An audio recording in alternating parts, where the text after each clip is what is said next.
Hello, bakit ka happy? Nagpaiyak siya. Di pa naman sure. Light sa'yo. Hindi kita pinaprank. Hindi.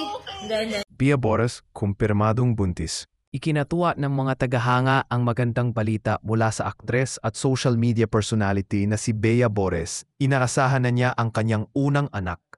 Ibinahagi ito ng kadelang Ginto Star sa isang masayang anunsyo kung saan hindi niya napigilan ang kanyang tuwa at nagsabing, "I'm so happy talaga."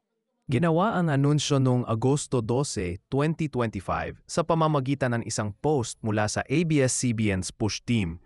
Dito ay ipinakita ni Bea ang kanyang taos-pusong kasiyahan at pananabik sa bagong yugto ng kanyang buhay. Bilang isang aktres at influencer, bumuhos ang pagbati, pagmamahal at suporta mula sa kanyang mga tagahanga sa social media. Isang magandang paalala ito kung paanong ang masasayang balita ay nag-uugnay sa mga tao at nagdudulot ng sama-samang pagdiriwang. Inaasahan ng lahat na masusubaybayan ang paglalakbay ni Bea sa kanyang napakagandang milestone na ito. Malaking pagbati sa kanya at sa kanyang lumalaking pamilya. I got my NIPT results. Kasi NIPT, parang it shows you kasi like normal, walang Down syndrome, gano'n, delicate